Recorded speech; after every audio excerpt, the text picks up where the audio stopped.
ସବୁ ଆସୁଛି କୋଉଠି ନା କୋଉଠି ଉତ୍କଳ ବିଶ୍ୱବିଦ୍ୟାଳୟର ଗାଡି ନକଟା ଶୂନ୍ୟ କରୁଥିଲେ। କଣ ମତରେ ଏ ସବୁ ସମାଧାନର ସୂତ୍ର କଣ ହବା ଦରକାର? ଦେଖନ୍ତୁ ଏ ତ ଅତ୍ୟନ୍ତ ମାନେ ଦୁଃଖଦାୟକ ଏବଂ ଦୁର୍ଭାଗ୍ୟଜନକ ଯୋଉ କଥା ଗୁଡ଼ିକ ଆପଣ କହିଲେ। ମୋ ନଜରକୁ ମଧ୍ୟ ଏମିତି ଅନେକ କଥା ଆସିଛି। ଯୋଉମାନେ ବୋନାଫାଇଡ୍ ଷ୍ଟୁଡେଣ୍ଟସ୍ ସେମାନେ ହଷ୍ଟେଲରେ ରହିବା ପାଇଁ କି ସିଟ୍ ପାଉନାହାନ୍ତି, ରୁମ୍ ପାଉନାହାନ୍ତି, କିନ୍ତୁ ଆମ ଛାତ୍ରମାନେ କବ୍ଜା କରିକି ରଖିଛନ୍ତି ଏବଂ କ୍ୱାଲିଟି ଫୁଡ୍ ପିଲାମାନେ ଖାଇବାକୁ ପାଉନାହାନ୍ତି।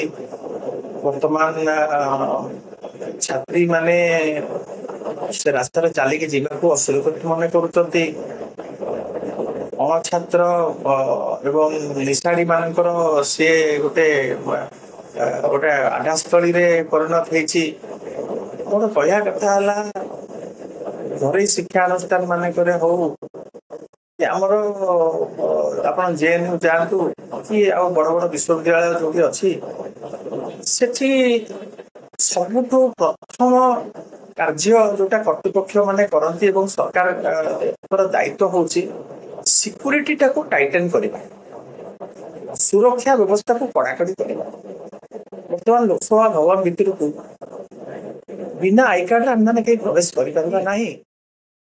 ଆପଣଙ୍କର ସେଇ ଉତ୍କଳ ବିଶ୍ୱବିଦ୍ୟାଳୟ ସମ୍ମୁଖରେ institute of minerals and material technology ଅଛି, IMMT।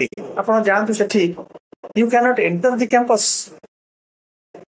ଆପଣ ସେଠି ମଧ୍ୟ କ୍ୱାର୍ଟର୍ସ ରହିଛି, ସେଠି ମଧ୍ୟ କର୍ମଚାରୀ ରହୁଛନ୍ତି, କ୍ୱାର୍ଟର ରହିଛି।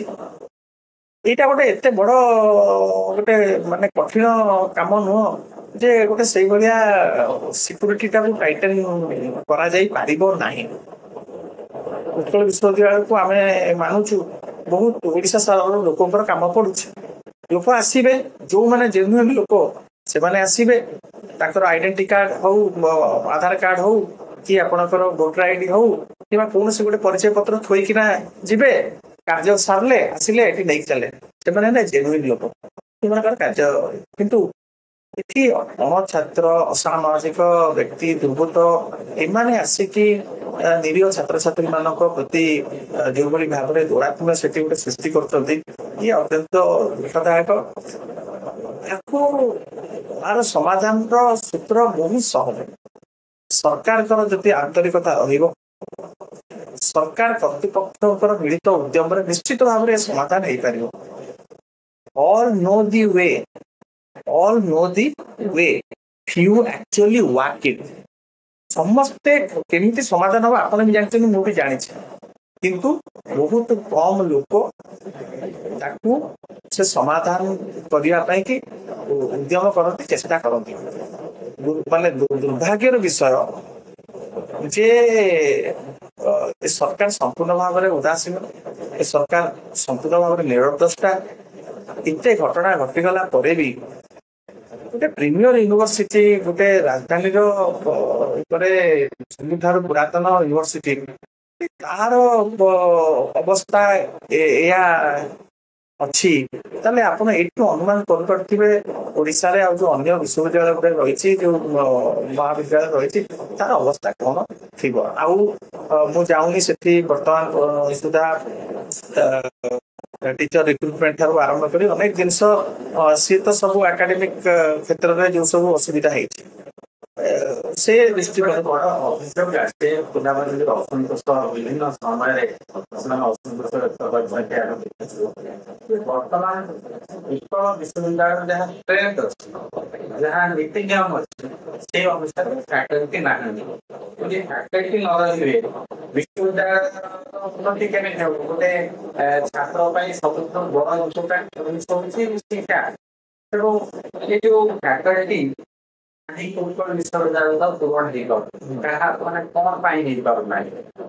ସରକାରଙ୍କର ତା ଜବାବ ତ ସରକାର ହିଁ ଦେଇପାରିବେ ନା। ମୋ କହିବା କଥା ହେଲା, ବର୍ତ୍ତମାନ ନୂଆ ସରକାର, ନୂଆ ଆଶା ପିଲାଙ୍କର ଥିଲା, ନୂଆ ଉଦ୍ଦୀପନା, ନୂଆ ଉତ୍ସାହ ଥିଲା ଯେ ଅନେକ କିଛି ହବ ବୋଲି। କିନ୍ତୁ ଦୁଃଖ ପରିତାପର ବିଷୟ ବର୍ଷେରୁ ଉର୍ଦ୍ଧ୍ୱ ସମୟ ଚାଲିଗଲାଣି, ବର୍ତ୍ତମାନ ସୁଦ୍ଧା ହେଇ ତ ନାହିଁ କୌଣସି ସେଭଳିକା ଚେଷ୍ଟା ପ୍ରଚେଷ୍ଟା ମଧ୍ୟ ଆମେ ଦେଖିବାକୁ ପାଉନୁ। ସରକାରଙ୍କ ଭିତରେ ସେ ସିରିୟସନେସଟା ଆମେ ଦେଖିବାକୁ ପାଉନୁ ଏବଂ ସରକାର ଗୋଟେ ଦିଶାହୀନ ଦିଗହରା ଭଳିକା କାର୍ଯ୍ୟ କରୁଛନ୍ତି ଏବଂ ମନ୍ତ୍ରୀଙ୍କର ମଧ୍ୟ ମନ୍ତ୍ରୀ ତାଙ୍କର ପୁରା ଏଣ୍ଟାୟାର ଡିପାର୍ଟମେଣ୍ଟକୁ ଧରି ମିନିମମ୍ ଆପଣଙ୍କ ସେକ୍ରେଟାରୀକୁ ଧରି ଆସିକି ନିଜେ ଯଦି ସରଜମିନ ଆସିକି ଯଦି ଗୋଟେ ଭିଜିଟ୍ କରିକି ଯାଆନ୍ତେ ଏବଂ କର୍ତ୍ତୃପକ୍ଷ ମାନଙ୍କ ସାଙ୍ଗରେ ଆଲୋଚନା କରନ୍ତେ, ବହୁତ ତା ଭିତରୁ ନିଷ୍କର୍ଷ ବାହାରି ପାରନ୍ତା। କର୍ତ୍ତୃପକ୍ଷ ମାନେ ବହୁତ ସମୟରେ ସେମାନେ ମାନସିକ ଚାପ ଭିତରେ ରହୁଛନ୍ତି, ତାଙ୍କ ଉପରେ ପ୍ରୋଟେକ୍ସନ ନଥିଲା ଭଳିଆ ତାଙ୍କୁ ଲାଗୁଛି। ତାଙ୍କୁ ମୋରାଲ ସପୋର୍ଟଟା କିଏ ଦବ, ମେଣ୍ଟାଲ ସପୋର୍ଟଟା କିଏ ଦବ? ସରକାର ଦେବେ। ଏବଂ ମୋର ଯାହା ଦୀର୍ଘ ଦିନର ଅନୁଭୂତିରୁ ମୁଁ ଏକଥା କହୁଛି, କର୍ତ୍ତୃପକ୍ଷ ମାନେ ଦେଖୁଛନ୍ତି ଆମର ତ ଟେନିୟର ଏତିକି ଦିନ, ଆମେ କେମିତି କଣ ସାରି ଦେଇକି ଆମେ ପଳେଇଯିବା, ଆମେ କାହିଁକି ହଲିଲା ପାଣିକୁ ଆମେ ଗୋଡ଼ ବଢେଇବାର ନାହିଁ। ଏବଂ ଯଦି କର୍ତ୍ତୃପକ୍ଷ ମଧ୍ୟ ଗୋଟେ ଏକ୍ସଟ୍ରା ମାଇଲ ଏଫର୍ଟ ଦେଇ ଯାଇ ସବୁ କଥା ଚାନ୍ସେଲରକୁ ଜଣାନ୍ତେ, ସେଠି ମଧ୍ୟ ସମାଧାନର ବାଟ ରହିଛି। କୋଉଠି ନା କୋଉଠି କର୍ତ୍ତୃପକ୍ଷ ଏବଂ ସରକାରଙ୍କର ଶିଥିଳତା ଯୋଗୁଁ ଏବଂ ଗୋଟେ ଗୋଟେ ଅନସିମ୍ପାଥେଟିକ ଆଟିଚ୍ୟୁଡ, ଗୋଟେ କେୟାରଲେସ୍ ଆଟିଚ୍ୟୁଡ ଯୋଗୁଁ ଆଜି ଏଇ ଅବସ୍ଥା ଉତ୍କଳ ବିଶ୍ୱବିଦ୍ୟାଳୟର ହେଇଛି। ଅନ୍ୟ ବିଶ୍ୱବିଦ୍ୟାଳୟ ମଧ୍ୟ ଏଭଳିକା ଜାଣିବା ପାଇଁ ପାଉଛୁ। ବର୍ତ୍ତମାନ କହିବା କଥା ହେଲା, ଆପଣ ସବୁଠାରୁ ଯୋଉଟା ହଉଛି ଓଡ଼ିଶାର ରତ୍ନ ତିଆରି କରିବାର ଏନ୍ତୁଡ଼ି ସାର, ଆପଣ ତାକୁ ଯଦି ନେଗ୍ଲେକ୍ଟ କରିବେ ତାହେଲେ ଆଗକୁ ରାଷ୍ଟ୍ର ଗଠନ ହବ କେମିତି, ଓଡ଼ିଶାର ବିକାଶ ହବ କେମିତି, ଓଡ଼ିଶାର ପ୍ରଗତି ହବ କେମିତି? ଏଇଠୁ ତ ରତ୍ନ ବାହାରିବେ, ଏଇଠୁ ତ ପିଲା ଯାଇକିନା ପରବର୍ତ୍ତୀ ସମୟରେ ଓଡ଼ିଶାର ବ୍ୟବସ୍ଥା ଭିତରେ ଏମାନେ ହିଁ ରହିବେ।